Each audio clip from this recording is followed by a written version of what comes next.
Welcome to our Art Alliance for Contemporary Glass Wisconsin Artists Series here at Bergstrom-Mahler Museum of Glass in Neenah, Wisconsin. We're very fortunate to have a wonderful guest speaker with us this evening, and I'll introduce him in just a moment.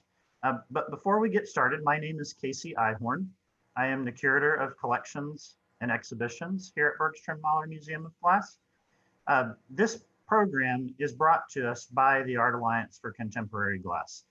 They have been generous with supporting this program, and this is actually the 7th program that we've done as a part of this series, some in different formats, but this is the 5th program that we've done on the Zoom platform. And so we really are appreciative of the Art Alliance for Contemporary Glass for helping us to offer this series and helping us to bring these wonderful artists into your homes or wherever it is that you are at the moment. This evening, we're lucky enough to have with us Apple Valley, Minnesota-based artist, Jeff Stenbom. And say hello, Jeff. Hey, everybody. Jeff joins us from where the water is turning to ice and snow. It's apparently starting to snow in Apple Valley, or actually he's not in Apple Valley right now, excuse me. He's at his studio. So he is hopefully going to stay connected and hopefully not have to run into any storm issues. But I do always like to mention at the beginning of these conversations, if we do run into any technical issues during the presentation, we'll do our very best to jump right back onto the presentation as quickly as possible. So I just want you to be aware of that as we prepare for this evening's presentation. I actually was first introduced to Jeff about 2 years ago by our studio manager, the glass studio manager here at the museum. And I asked Taylor Mulleroy to join us this evening to assist with the Q&A part of this evening's program. And during Jeff's presentation this evening, I would invite you to, as you think of your questions, to use the Q&A feature built into Zoom to ask them of Jeff. And then after Jeff's presentation, I will moderate those questions, and Taylor and I will go through and make sure that we're able to get to as many of those questions as possible. So Jeff Stinbaum is a sculptor. He primarily works in glass. He works and teaches in the Minneapolis-St. Paul metro area, really as well as the United States in general throughout. He has taught as an associate lecturer at the University of Wisconsin, River Falls, and currently teaches at Normandale Community College in Bloomington, Minnesota. Jeff has been the recipient of numerous awards and honors, including being chosen as one of 2 Americans for the Stanislav Levinsky Awards in 2015, as well as a nominee for the Daedalus Foundation Master of Fine Arts Fellowship. He received his BFA in Glass and BS in Art Education from the University of Wisconsin, River Falls, also Taylor Mulleroy's alma mater, and his MFA in Glass from Tulane University. So I hope you'll join me in welcoming our distinguished guest this evening, glass artist, Jeffrey Stenbom. Jeffrey, take it away. Hi, everybody. Thank you very much for coming tonight and being here. I'd like to thank the Alliance, the Art Alliance for Contemporary Glass and the Bergstrom-Mahler Museum of Glass for hosting this. This is going to be something different. I've done many artist talks before, but I've never done one on Zoom. So this is going to be a new experience for me, but one I'm very excited about. So it's kind of nice because we can have people from all over be able to see this and hear this where you might not have been able to come to the museum. So it's a unique opportunity and I'm really excited to do it. So with that being said, let me open up this and get the PowerPoint up.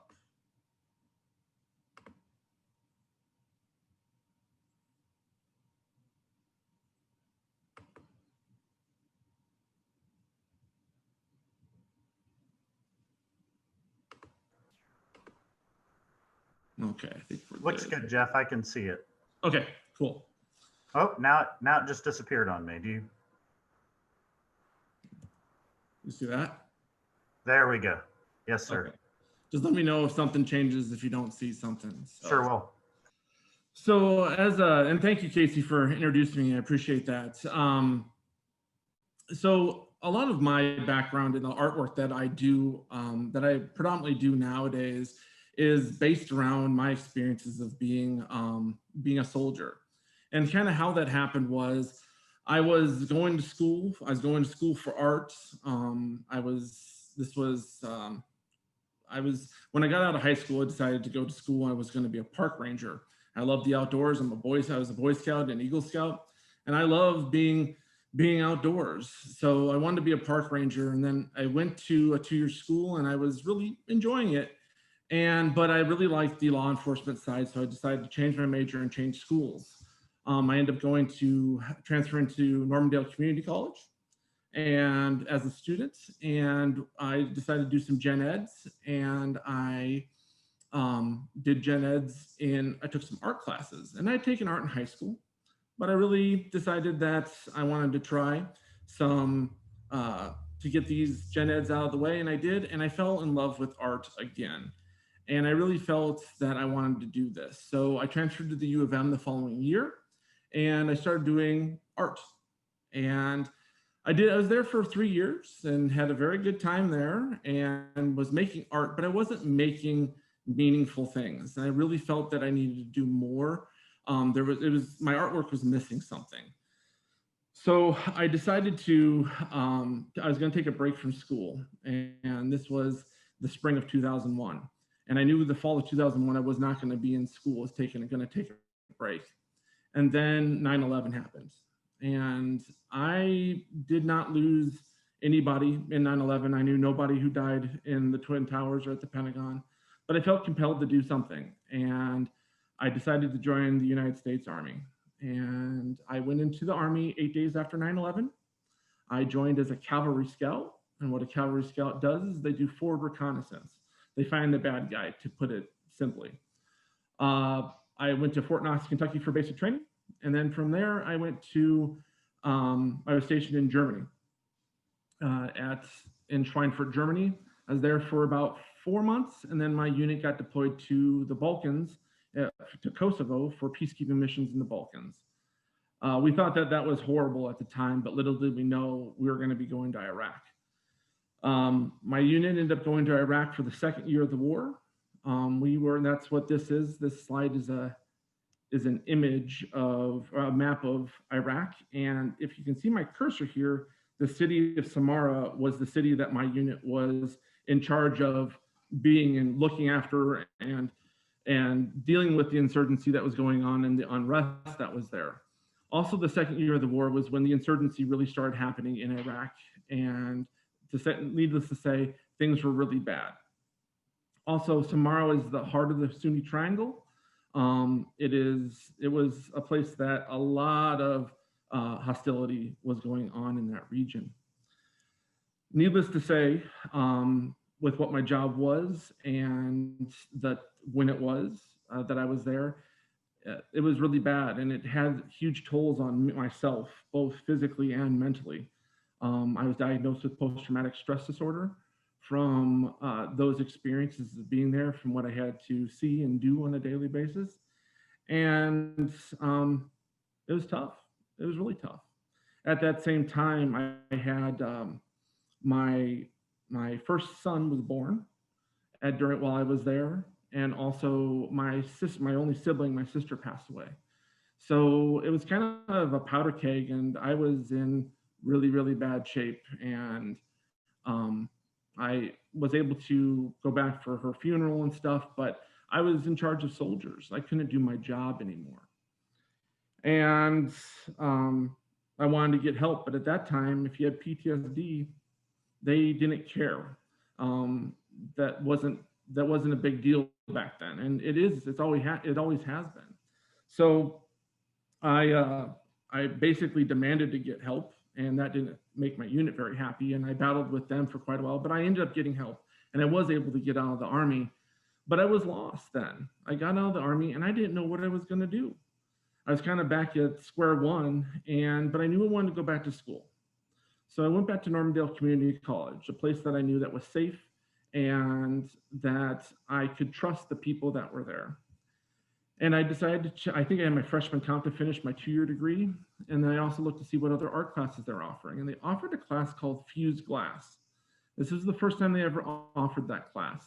And I was really intrigued with it. And I didn't know what it was. I thought it was glass blowing. It was not glass blowing. And, but the nice thing about it was I was doing something new that I never had done. And it really started giving me drive and passion and focus, things that I didn't have after being in the war and that I had lost. And it gave me just a new purpose of what I was doing. So I finished a second 2-year degree at Associates of Fine Arts from them, and I decided to go to Wisconsin River Falls because I also love to teach, and I was TAing for at Normandale Community College, and I wanted to teach. So I went to University of Wisconsin River Falls. They had a glass program, but they also had an excellent education program. So I ended up getting my teaching degree from them and also my BFA in glass and sculpture. Ultimately, I wanted to be able to teach college. So I applied to Tulane University and I got in and I completed my MFA in glass and sculpture about 5.5 years ago from Tulane. And now I'm a full-time artist and educator. So these are some images of just me practicing, doing different things in the studios. The image on the left with the boot, I was in Corning, New York, at the Corning Museum of Glass, working on a residency there. And the image on the right is me doing some screen printing at Bullseye Glass in Portland, Oregon, doing a residency with them for, both the residencies were about, I think one was a month and the other one was 6 weeks. So making a lot of work, getting into it, and really enjoying creating. So I'm not done. I always put this up, thank you, because this was really the start of a series of work that I did to kind of remember those who served and those who are currently serving. And Veterans Day being yesterday, this was part of the reason why I just talked with the museum about possibly being able to give this presentation near this time, so we could also remember that day of Veterans Day. But this was my thesis show, and I called it Thank You. And I'd only made really one piece prior to this, and it was in undergrad at River Falls, dealing with anything to do with my personal experiences in the military. And I was really scared to, let out these feelings and emotions that I've had harbored up inside of me for a long time. I'd been making artwork, but it was things that weren't necessarily to do with the war. It was more of a cathartic thing of making and designing and making things. It was kind of like a Band-Aid, but I wasn't necessarily curing it. I was just kind of just managing it and not actually taking care of it completely so it could heal. So I decided I was worried about doing this as the subject matter for my thesis show. And I decided to, I was gonna do something else. And then the Fort Hood had the second set of shootings where a soldier who was battling PTSD, unfortunately went on a rampage and shot and killed multiple different individuals on the base. And I decided at that point, I need to start making artwork about this because this is something that's not talked about. This is something that needs to be out there. People need to be aware of it, and there needs to be more attention brought to those sacrifices and the problems that are going on with service members and the after effects of war, and just overall the sacrifices that those men and women make. Let's see here. I'll give you a second to read this quote here.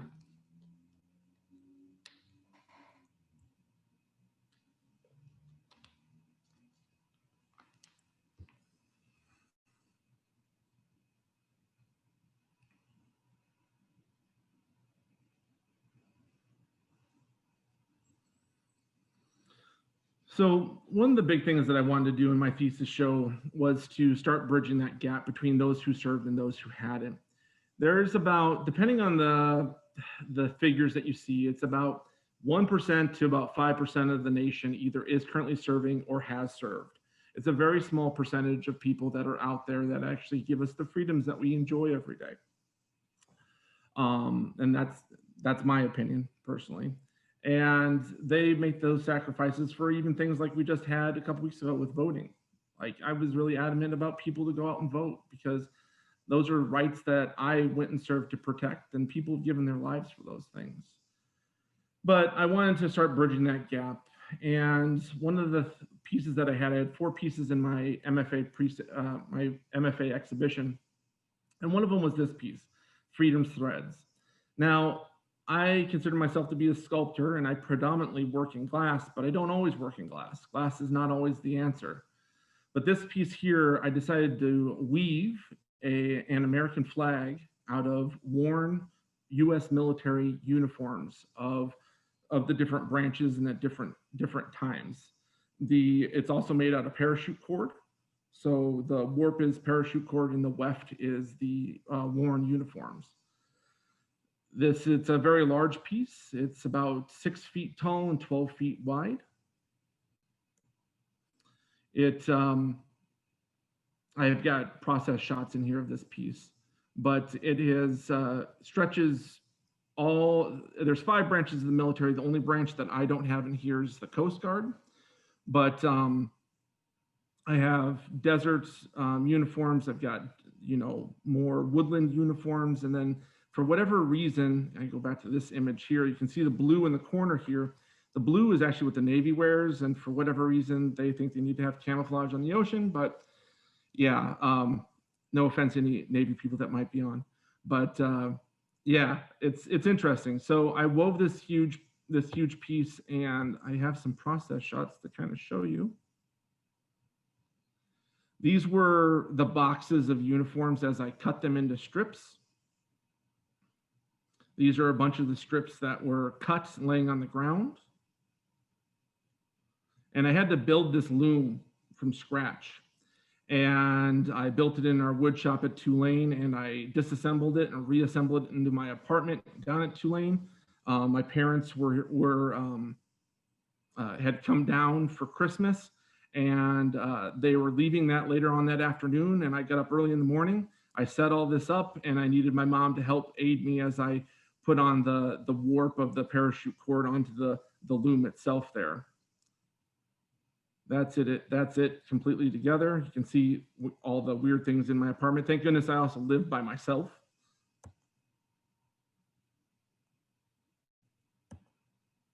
And that's it fully with all the warp on it.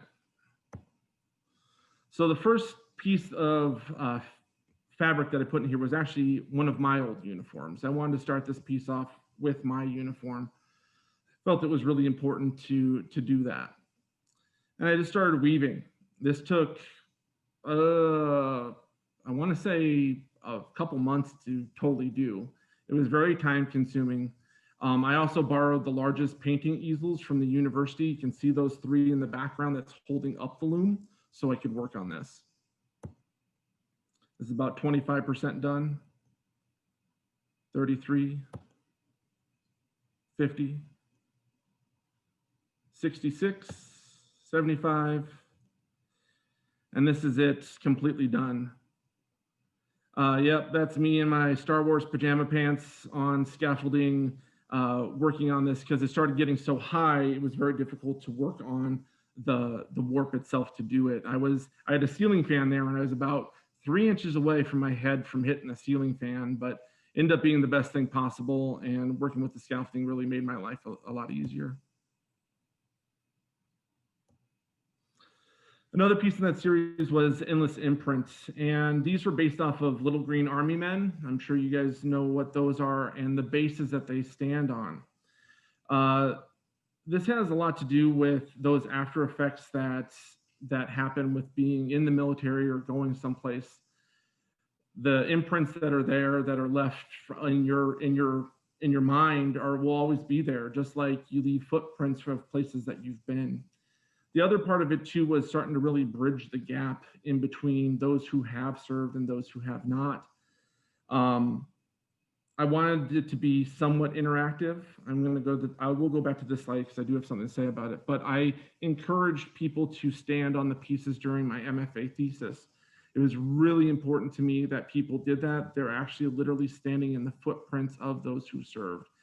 I had 10 different pads, I guess you can say, of, I think 4 of them were mine, 4 of them were, excuse me, 3 of them were mine, 3 of them were a friend of mine, another one was his wife, and then another friend had one. And I felt the connection of being able to stand on that interaction was really important for me to have.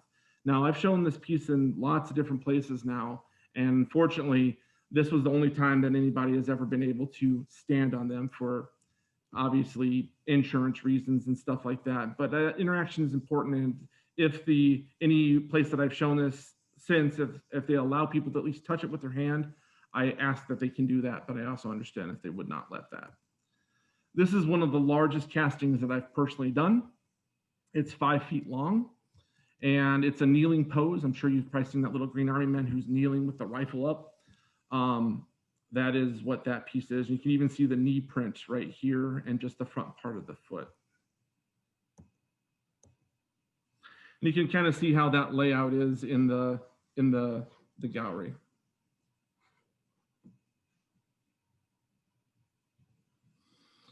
In the left room that you probably saw here was this piece, To Those Who Have. And I wanted to do a piece kind of remembering those who have given the ultimate sacrifice to our country and for our freedoms. And it's just a very large set of dog tags that sit by themselves.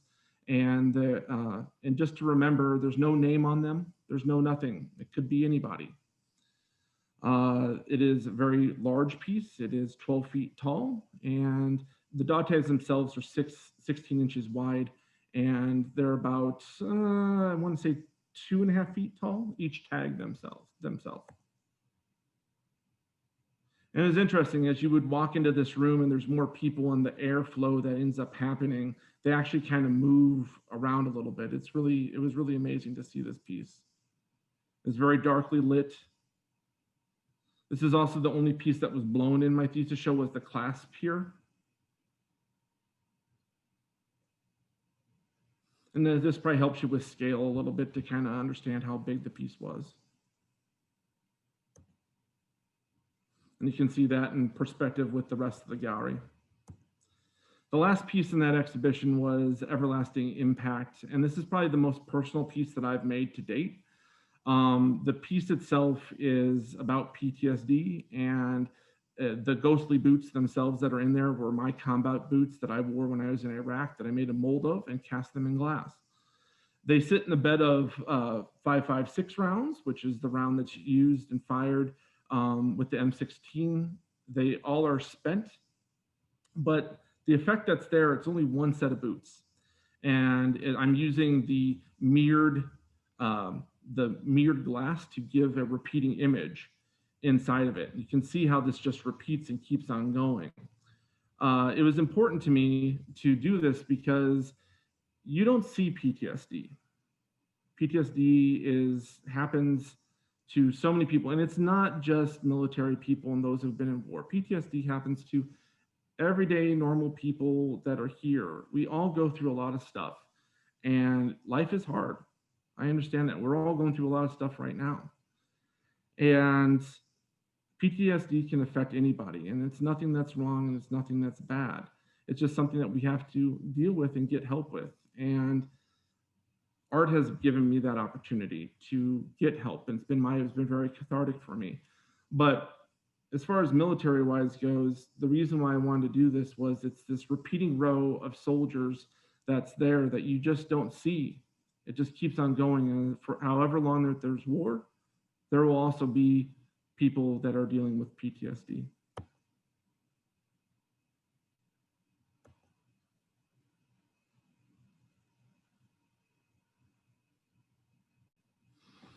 So from there, I started branching off to doing a bunch of different series. And I am continuously working on some of these series. I take breaks at different times and I work on different ones depending on what's going on. But this was the second one that I have done called Constrain #2. where I cast a glass brain, human brain, and then I wrapped it with chains and a lock. Constraint number 4. This is number 6. It was a large animal trap that I had gotten.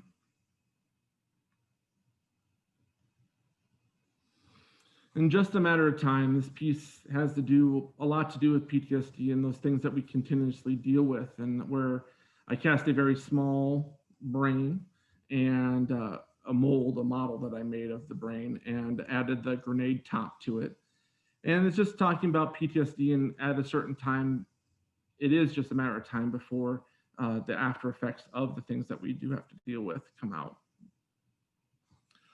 Purple Heart is one of the pieces that I've made that has a lot of veterans have come up to me and thanked me for that piece, and it's a real emotional reaction that I get from them. A lot of them have said the comment of, "This is exactly how I feel," and it's shown here. This was a really wonderful piece to make. I got to sculpt and put both of those pieces together, and it's one of my favorite pieces that I've made. It's a detail shot of it.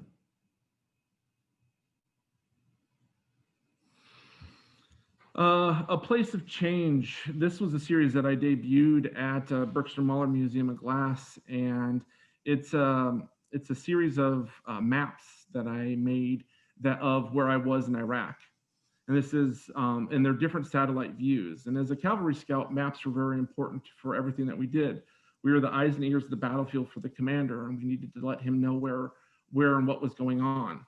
We also used drones quite often to tell us where enemy movement was going on, and their views were like this from way up high. They also used thermal imaging to be able to see stuff, and that was either in light or it was either in white or black. So it kind of gave that variation with this depending on the heat, was either light colored or dark, depending on which one we had it on.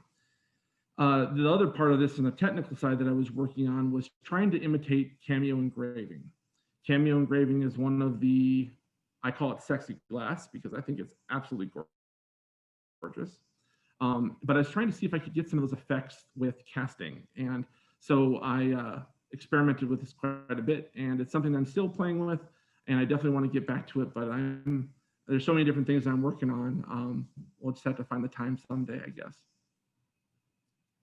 Here's some images.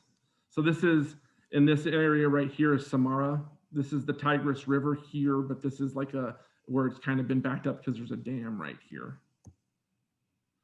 This was the base that I lived on. I lived in this big, what they were grain silos is actually what they were that we lived in, that were horizontal. And they put these little connexes inside these huge, long grain silos, and then we lived inside of that.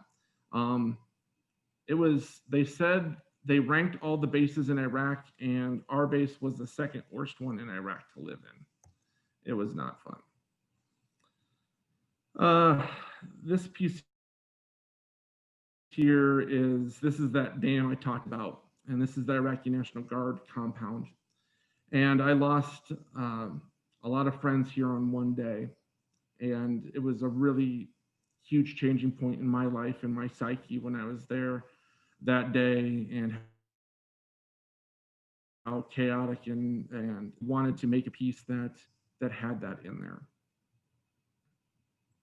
This is a little bit more blown up shot of Samara. Here's that Iraqi National Guard compound, and there's the dam.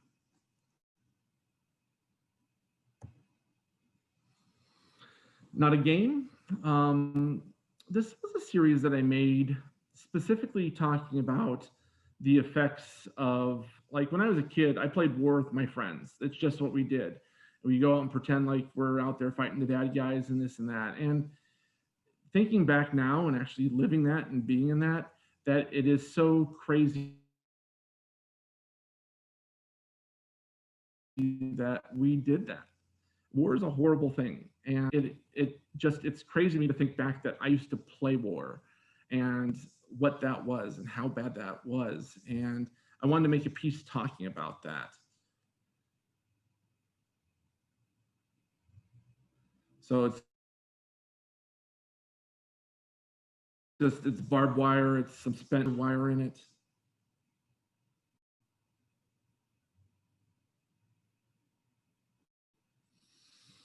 And then Cause and Effect is a series that I'm still currently working on.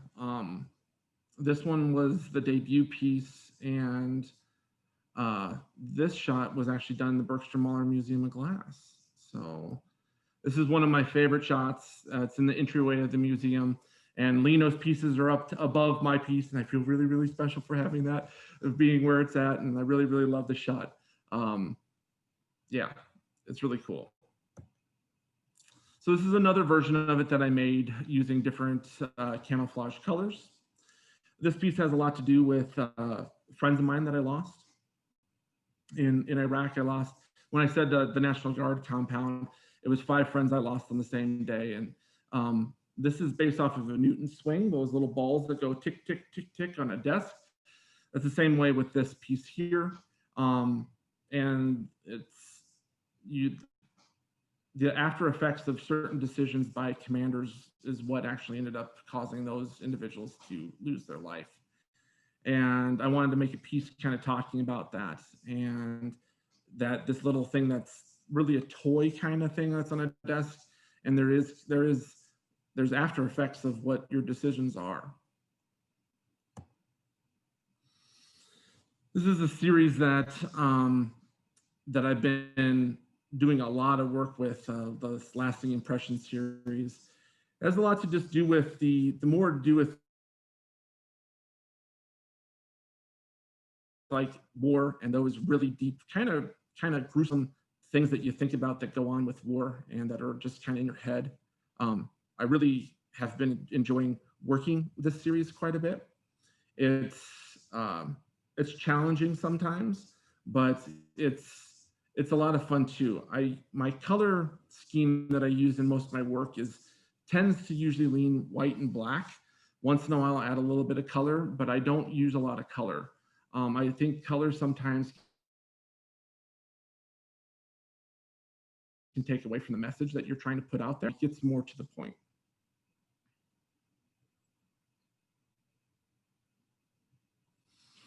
And this piece here, which is also the same with the piece that's behind me, it's just a very different scale.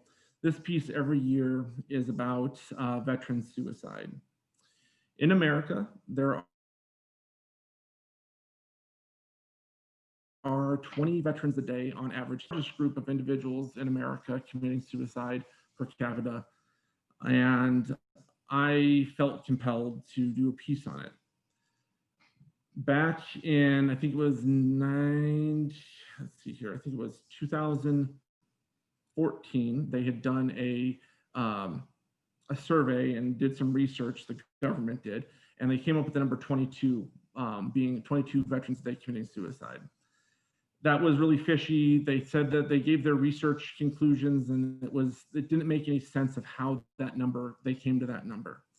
And they were missing like 40 of, or excuse me, they were missing like 20 of the 50 states in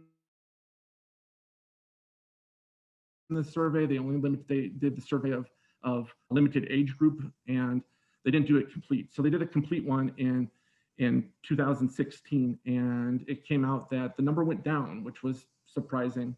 And it's been the most complete research to this day of veteran suicide. Needless to say, 20 veterans a day is an outrageous number. And I made this piece at a residency at Bullseye Glass in Portland, and this is at the Bellevue Art Center, Bellevue Art Center in Bellevue, Washington. And I wanted to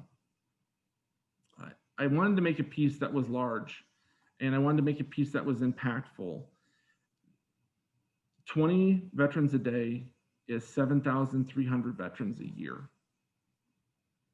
7,300 is a huge number. And if you just see it written down, it's a big deal. That's a huge, huge number. But when you see one dog tag made for each individual who has died because of suicide, and that physical object is representing each individual, it gives you a different perspective on how many people are actually dying because of that. The piece behind me is a month's worth. It's 600 dog tags, so it's a 30-day month. It's 600 dog tags, and it's black, gray, and white dog tags. All these dog tags are made with glass. It's a special process using screen printing to make these little wafers, and they hang on a nail. But I wanted to make a piece that was a little more impactful. So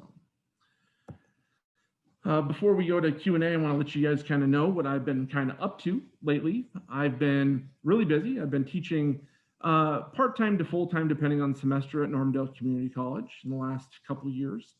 I've also been busy in my studio and gallery that I have in Wabasha, Minnesota. That's with COVID, it's kind of messed things up as far as the gallery portion of it. But I have been very busy in making different work. This piece here is a commission piece that a collaboration commission piece that I just sent off, and it's for, I'm working with another American artist and 2 Kuwaiti artists. We're working on a tree of life to commemorate the liberation of Kuwait from Desert Storm, Desert Shield back in the 90s. And I was invited to be a part of this commission, or this commission piece as a collaborative. And it was kind of cool because I got to make stuff that it wasn't like skulls and grenades and hearts and brains and stuff like that. It was, I'm making flower seed pods and things like that that I don't usually make, and like pink and yellow and like bright colors that I don't use. So it was, to be honest with you, it was very liberating and a lot of fun to do, to work on something that is outside of my normal kind of message. And it was really interesting. The black spots on the bottom here, so this is going to be a tree of life, and these pieces here are going to be attached to the tree and the branches, but down below on the bottom part of the tree in sand, these spots of black glass that I fused, they're going to be in the sand, and it's to represent the oil slicks that happened after Saddam went through and blew up the oil fields. So yeah, that I'm excited to see the piece done. I've never done a collaborative piece like this that people are, you know, half a world away. So I got my portion done with it, and it got sent to the Corning Museum of Glass. Claire Kelly's the other American artist. She's going to be sending, I think on Monday, her portion and my portion are being sent to Kuwait, and hopefully they'll get it there soon so they can start finishing up the tree and putting it all together. So I'll post pictures when I see the end of it too. I'm really excited to see what it'll be.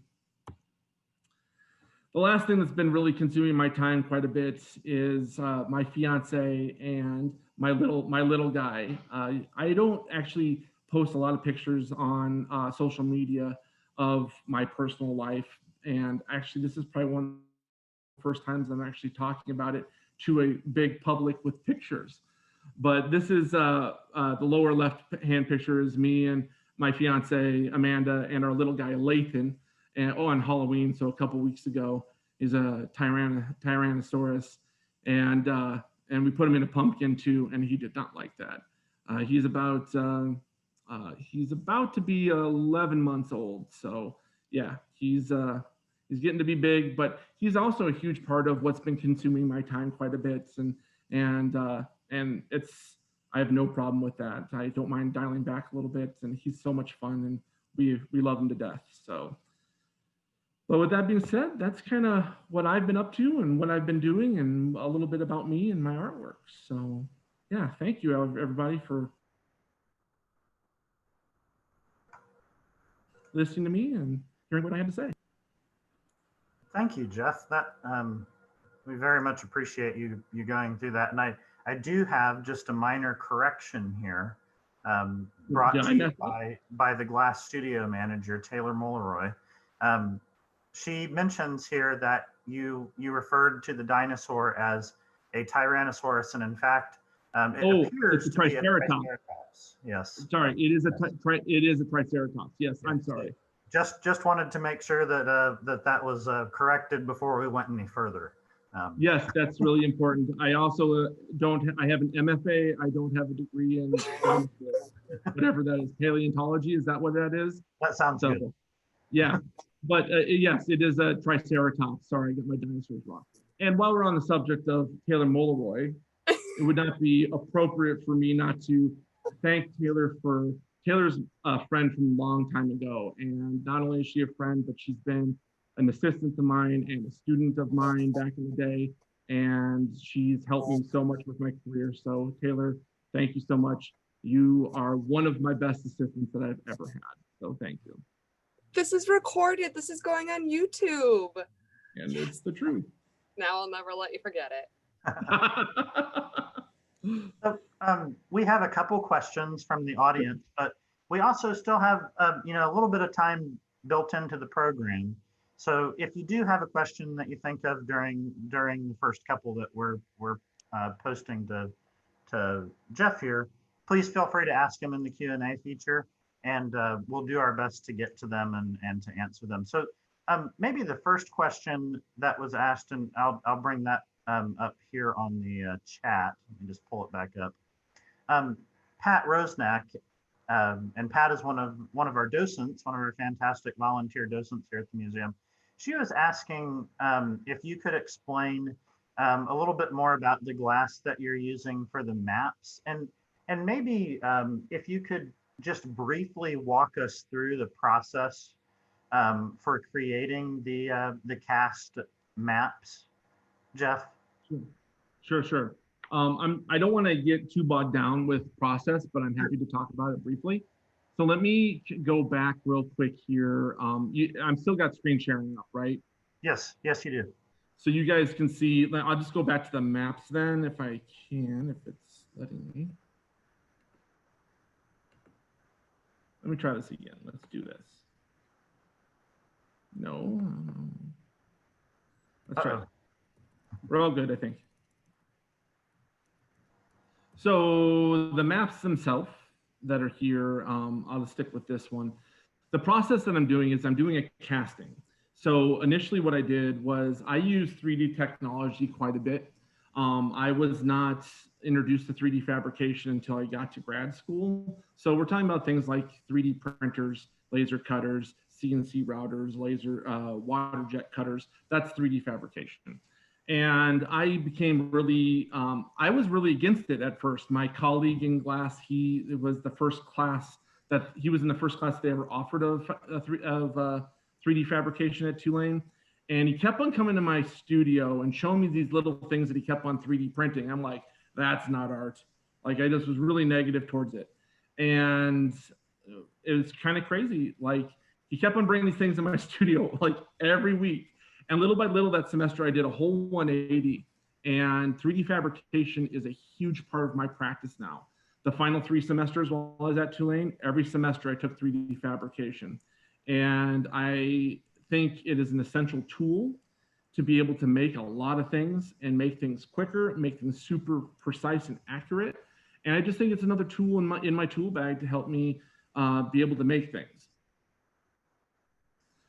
So with that being said, what this is I took satellite images of where I was at in Iraq, and I took them and I laser cut those images onto wood.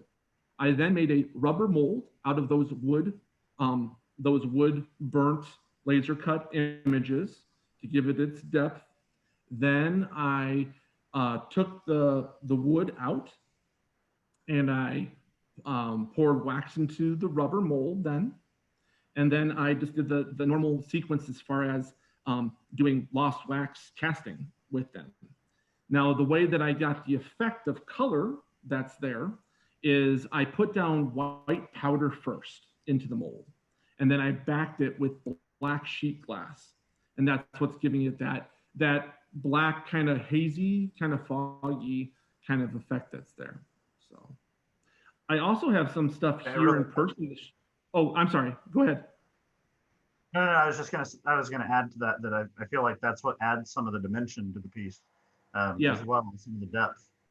And I started playing around with doing different things with the mold to try to get some cracking effects, because I thought that would be really interesting to kind of show this wear and tear in this kind of harsh environment that I worked in and lived in, and that was part of it as well. I almost forgot. I do have a couple like pieces that I'm working on like in person, so I thought I'd maybe show you guys that real quick if that's okay. Oh yeah, absolutely. We'd love that. Cool, cool. Unless there's anything else image-wise, and if that does that answer the question? Yeah, I think so. And do you primarily use bullseye glass or just I'm okay. Yeah, I'm pretty dominant just using bullseye glass for any kiln form stuff that I use. I feel that bullseye gives they have the best color palette hands down. There's nobody that even comes close. And I understand that they are expensive, but if you ever go to their facility, you understand 100% why you're paying that money because they care about education, they care about quality, and you see it. So I have no problem paying whatever for bullseye because I know it's going to I'm going to be able to produce the best glass and best artwork out there for kiln form. So Right. yeah, very much so.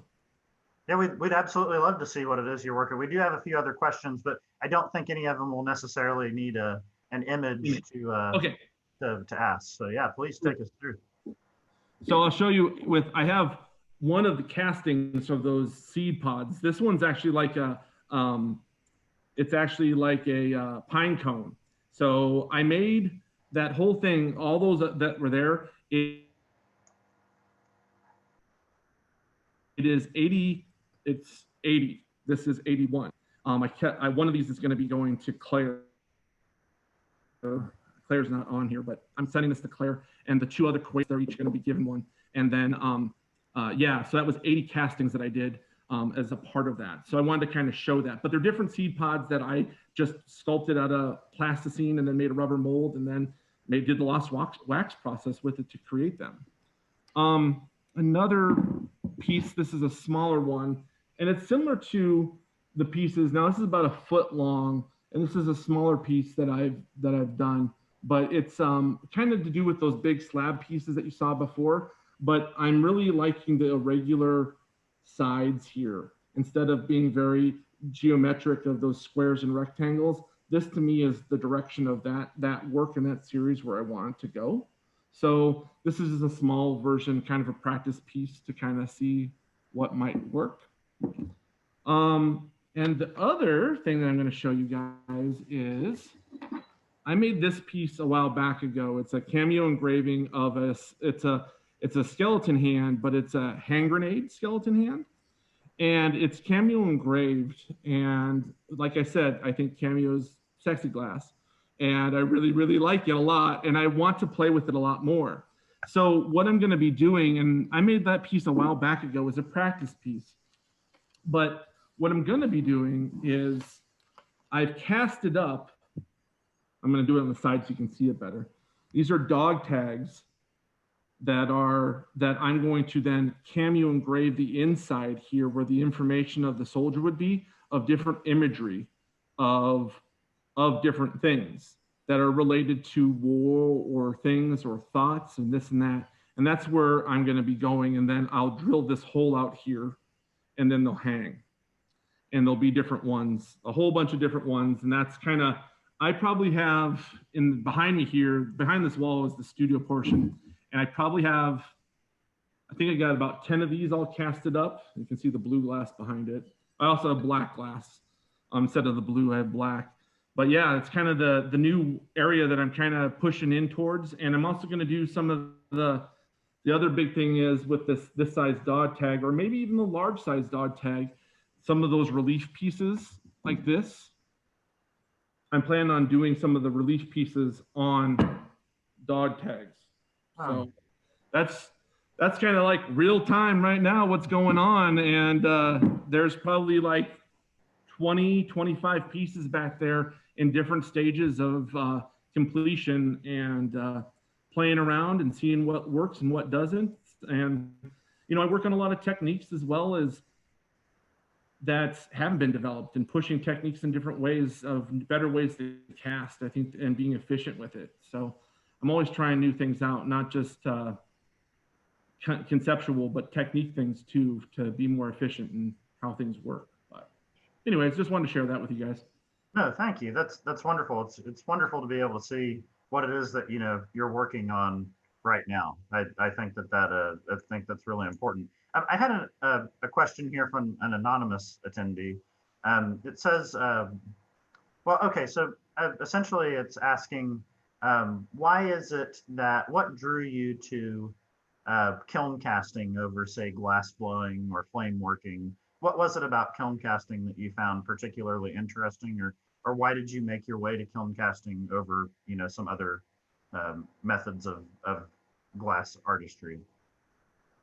Yeah, that's a great question. And I actually didn't talk about glass. I mean, the funny thing is Taylor's probably seen this presentation 10 times that I've given. And each time I give it, I say things or don't say things. And it's always actually a little bit different from one another. But I think a better way, I'm going to get into the answering that, but I want to kind of go in a slightly different way of answering it first is I like using glass overall versus other mediums for the most part. I always try to, if I have an idea, how can I make it in glass? That's always the first thing. But I look at glass as being like people. As you can see with the pictures of people standing on the glass, and those that don't know that, glass is very, very strong under compressive weight. But we all know how fragile it is too. And I think it has a very humanistic quality. And that's one of the reasons why I really relate to it. We're all very, very strong, but we're also very fragile at many times. And I think that that connection is really important for me to just use glass in general.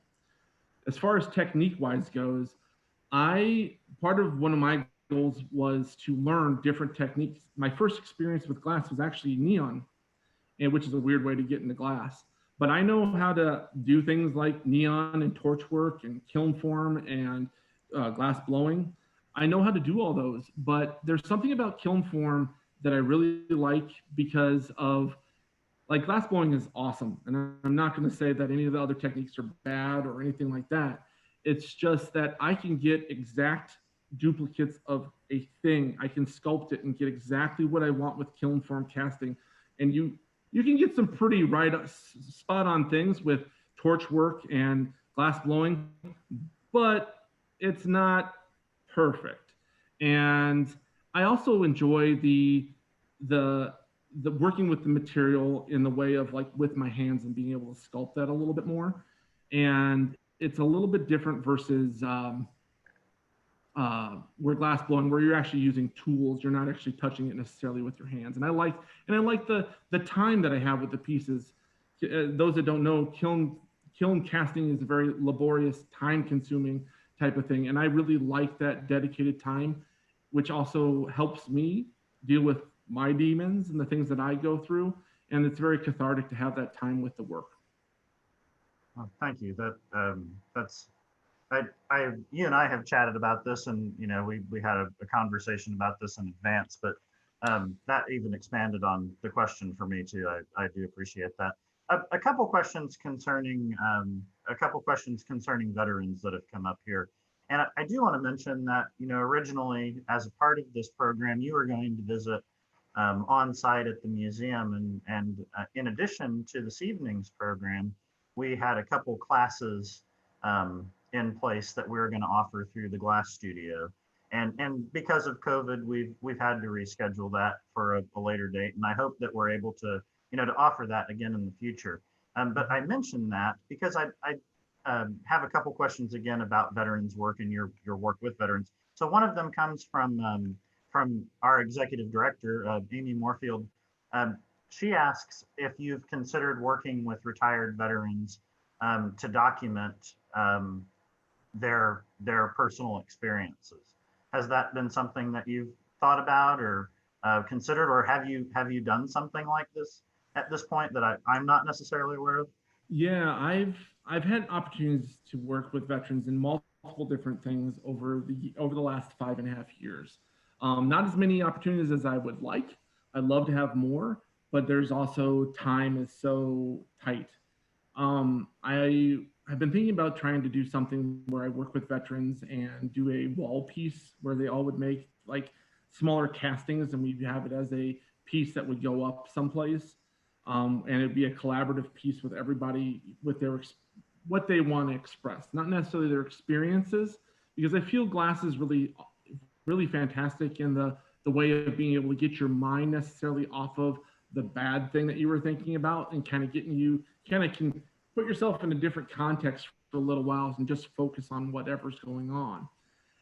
So that's one of the places I've been thinking about, trying to get a grant proposal to be able to fund that, because it's not an inexpensive thing. It's definitely something that has to get funded. It's a lot of time that would have to be put towards it. And it's really more about funding. I think there's a lot of people that would be interested in it, but it's more about funding, I'd say.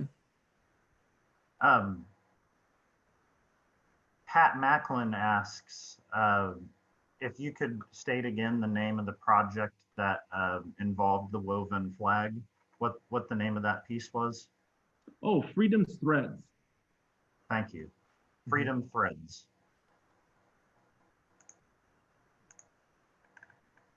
We have just a couple more minutes, and I do have just two more questions that I'd like to ask of you that came up through the Q&A feature. And I also will mention Nancy here. She said that she just wants to recognize how diverse your work is, and she mentions that many of her sisters wear some necklaces that were made by you, and some of her favorite Christmas ornaments are some colorful glass candy canes. So she says you're awesome. That one just popped up in my Q&A here, so I wanted to mention that to you. Well, thank you, Nancy. All of the Mulleroys are fans. Yeah, I mean, I do production work as well as the work that you would see behind me here. Production work's bread and butter, and as an artist, you need to have a production line, in my personal opinion, to be able to pay those bills. So it's really important to have diversify as an artist, in my opinion, to be able to, keep the things that you're adamant about, which is making impactful work that tells a story. I think it's really important. So yeah. And thank you, Nancy, for purchasing my goods, my wares. Dan asks, as the world experiences the worst pandemic of their lifetime, are you seeing broader implications for expression, as the world goes through this long recovery and healing process post-pandemic? How has your work been changed by what is going on with COVID? And how is your the expression of your work maybe adapted, if at all? Yeah, I think that's a really great question. Is that the last question? I'm trying to be aware of the time. It is. Yeah, it's the last one. Yes, sir. Okay. So I guess the way I respond to that is, I think personally, a lot of what's going on with me personally has not changed a great deal as far as my work. What I will say though is what I'm hoping, and what I teach quite a bit in my normal art classes that I teach, like sculpture and certain projects in glass, that when I teach that at the college is communication.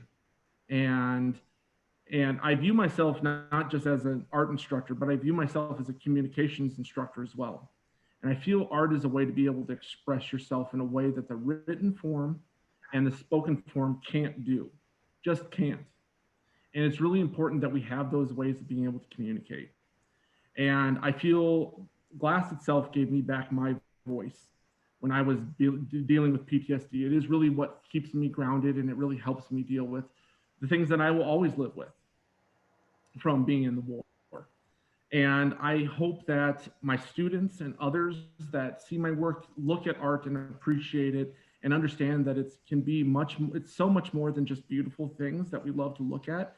It's actually telling a story, and how important it is to have this in our life every single day. And I hope with what's going on with the pandemic that others can use art to help them deal with the tragedy that's going on and how difficult it is for people going through this, because they are.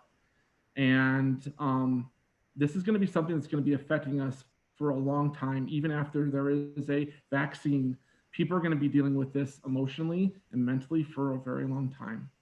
And I hope that art is a way to be able for people to help heal. And I think art's so powerful and so important. And I hope that that is something that we all understand and that we don't forget about it. So, yeah. Thank you, Jeff. On behalf of the entire staff and board of directors of Bergstrom-Mahler Museum of Glass, and echoing the sentiments of folks in chat this evening that have attended, I would like to just say thank you for your service. Thank you for what you're doing now, for the beautiful art that you're creating. You know, I'm reminded of the phrase "make art, not war," and I think that's especially apropos as we speak with you here today after Veterans Day. We are extremely grateful for you coming on this evening and presenting as a part of the AACG Wisconsin Artist Series. It's been very much a pleasure working with you as a part of this process.